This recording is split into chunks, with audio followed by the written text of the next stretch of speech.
The 20-inch barrel is not the preferred barrel length for a serious fighting rifle. If you've ever hyperfixated on your rifle's barrel length before, then go ahead and hit that like and subscribe button, guys. Welcome back to the Trench Grenade channel. Today, I'm going to be giving you my honest thoughts on what the best barrel length is for you for a fighting rifle for the end of the world. Now, I have to put a disclaimer right here, right now.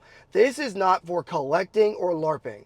I.e., this is not for the guy that just likes the Mark 12 build and wants to own one. That's not what we're talking about here today. We're not talking about what you can and cannot buy. What I'm saying is, this is your actual go-to-war rifle for serious use, not because it looks cool, not because you served with it back in 2005, not because the Marines did it in Fallujah, not because you want to hold off a wave of attackers from the top of a clock tower or a watchtower with your favorite barrel length. That's not what we're talking about. We're not talking about movie application, LARPing application, or collecting. We're talking about what is actually the best barrel length to defend you, your family, and your community.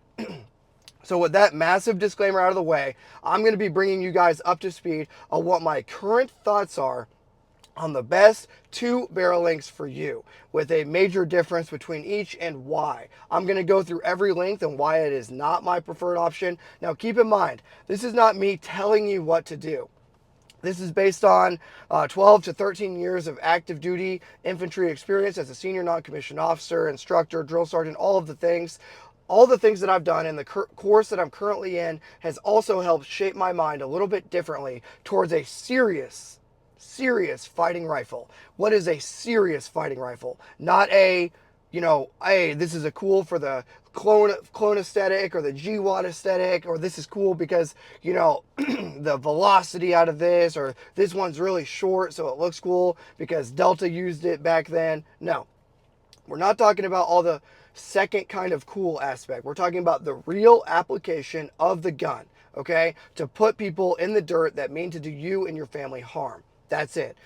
Switches and timers or whatever you want to apply here, that is what we're talking about. So if this hurts your feelings, that's okay. Carry whatever you want. But these are my thoughts and my opinions based on my training over a decade of experience. With that in mind, I don't represent the Department of War or the United States Army in any way. These are my personal opinions from all the experiences I've had in life, okay?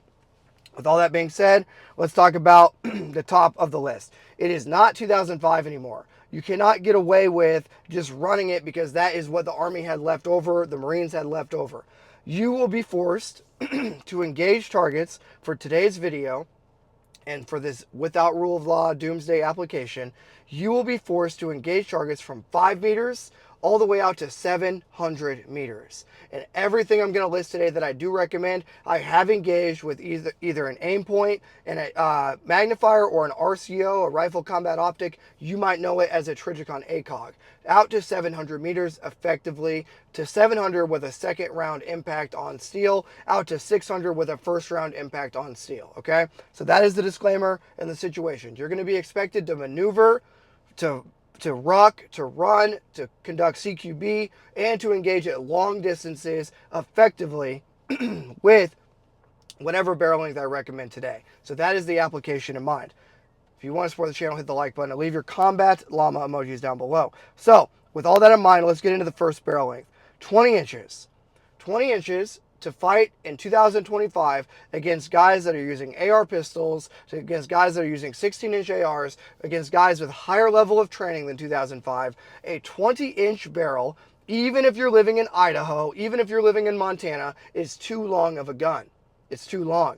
You cannot maneuver for very long with that gun. And there's going to be other reasons we can discuss today, both transitioning to secondary, etc. But the bottom line is, while 20-inch may have the best velocity and you may be able to say, oh, turning range ammo into duty ammo and all the memes here, the 20-inch GigaChads are not going to enjoy life very much when they're clearing rooms, when they're rucking, when they're maneuvering. You can't suppress a 20-inch. Can you physically suppress one? Yes. Can you use one in real life suppressed? No, absolutely not. And if you're 7'4" and you can actually suppress a 20-inch rifle and somehow you can justify that, well, great on you. But everyone else that's not 7'4", you can't suppress it, you can't maneuver with it, it's too long for CQB, it's unneeded for the modern battlefield with modern loadings that we're going to discuss today that you can actually put in the gun. It's too heavy. You cannot transition to your secondary weapon efficiently without dropping that extended barrel and having extra issues on the end of that gun. I'm not saying you can't physically do it. I'm saying compared to the other options, it is not ideal. You have more mass out front of the gun, which is going to cause longer and slower transitions and overdriving the target from target to target compared to the other options and compared to everything else on the list. Not ideal for transitions in CQB, harder to transition to secondary. The velocity war is over. If you aren't poor, you can just literally buy M855. You can find 77 OTMs, Sierra Match King, whatever your favorite 62 grain hunting ammo is, nickel plated ammo. You can use M855 Alpha 1 if you can find it legally. Whatever you want to choose that isn't M193 will work great out of every barrel length. And all you need to buy is 300 rounds of it. So stop saying that, oh, I'm going to choose 20 because it turns my range ammo into duty ammo.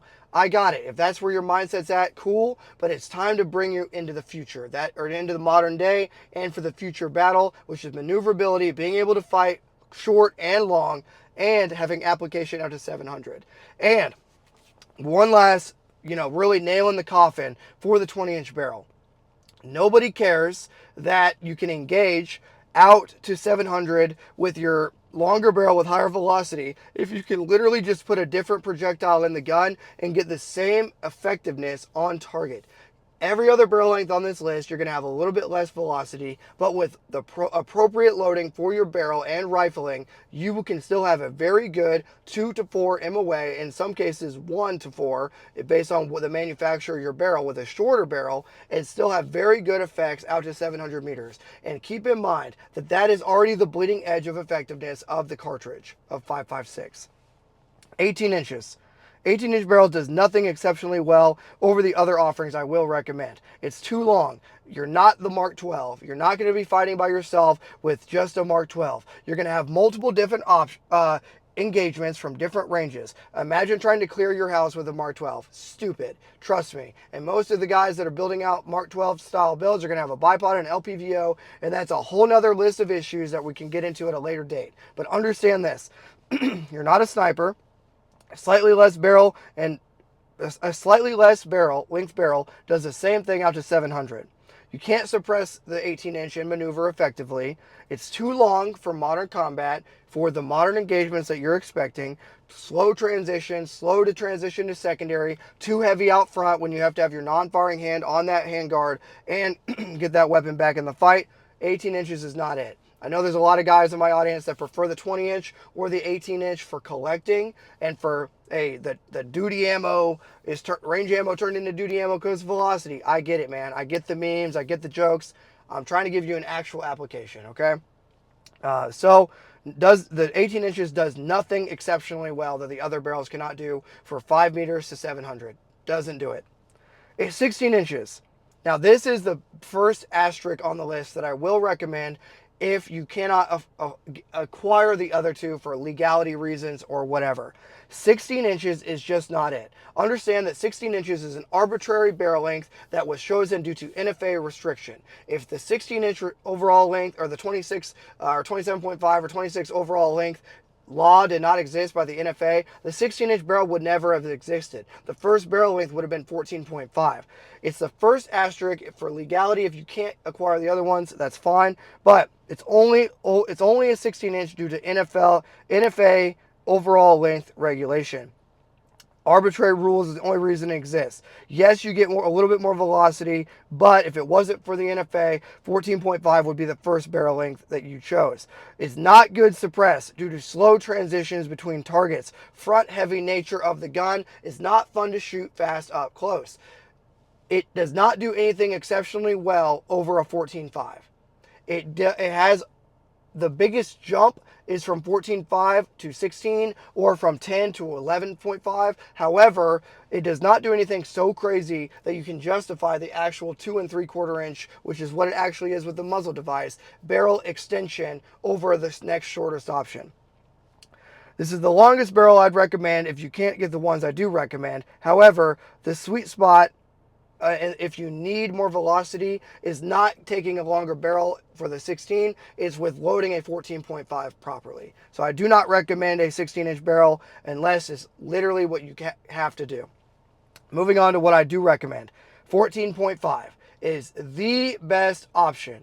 Now, if you need to pin and weld the muzzle device to get around arbitrary rules, then do it. But it is the best option unsuppressed, with a caveat that you can still suppress it and fight up close and long range. It works excellent with M855. It works excellent with M193 55 grain. It works excellent with M855 Alpha 1, and it works excellent with 77 OTM.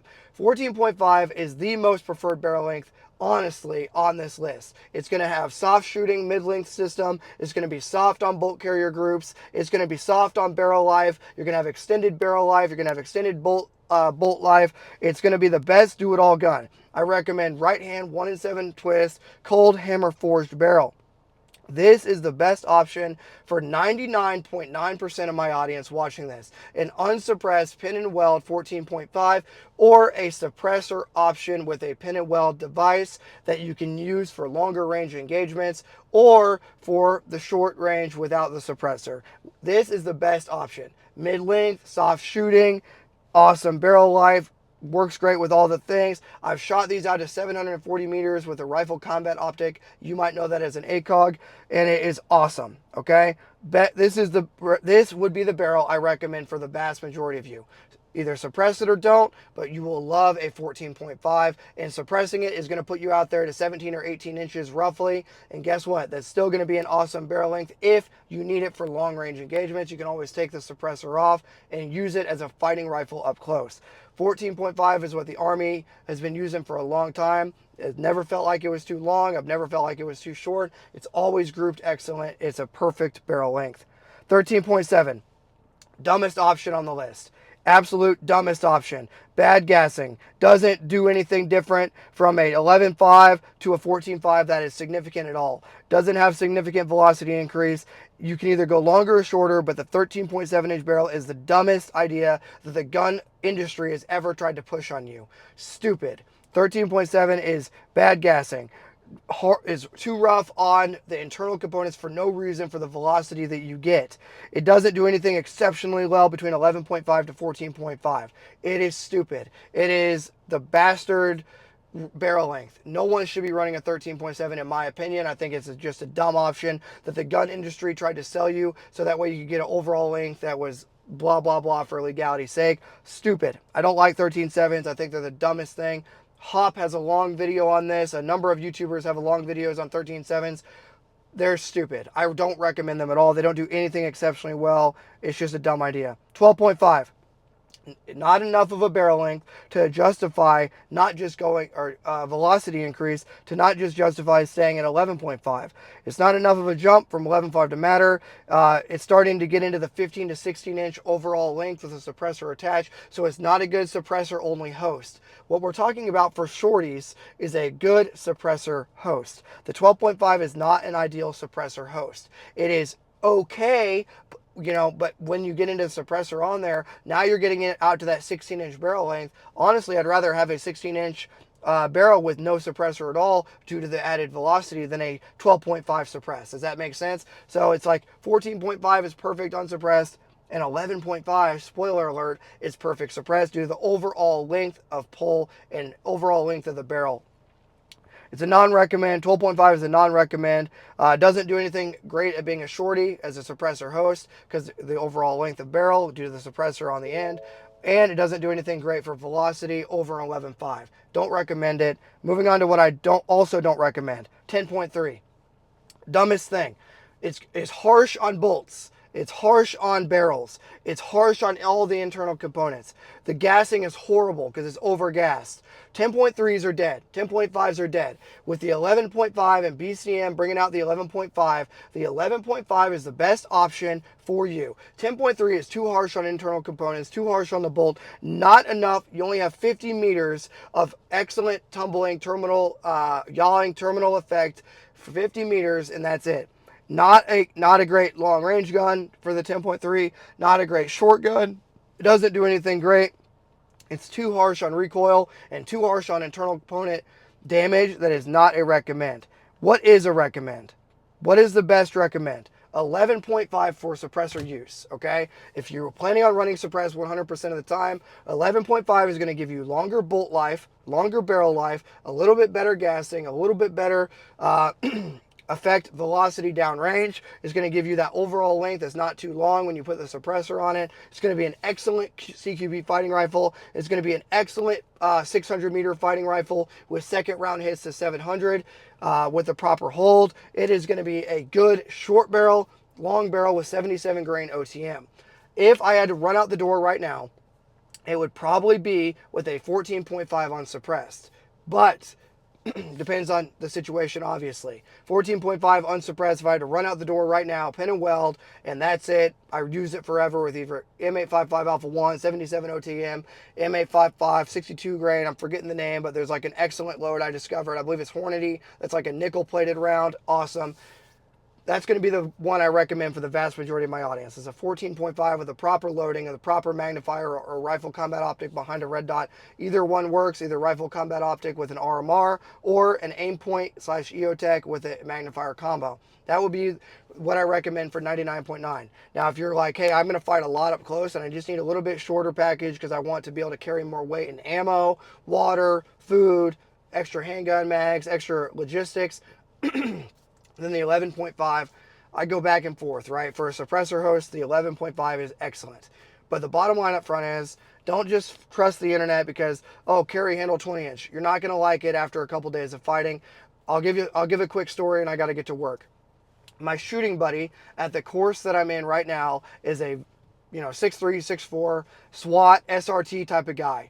We're shooting 14.5 inch barrels for CQB drills, urban drills, and long range. He gets tired after a long day of shooting. He gets tired just as much as me, like a battle gnome, battle dwarf style, a little bit stockier, shorter dude. We both get exhausted with a 14.5 unsuppressed with only a PEC 15 and a rifle combat optic or aim point on the gun. So if we're getting tired doing this professionally every day, because that's our job to do this professionally, two different, short dude and tall dude, both of which are in good shape. If we're getting tired and you're not in shape, how are you going to feel with that 20-inch barrel? Okay, so just things to keep in mind. If you got this far in the video, leave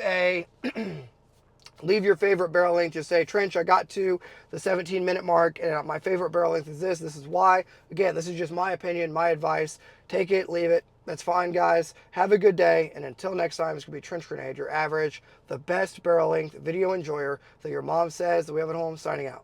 Cheers.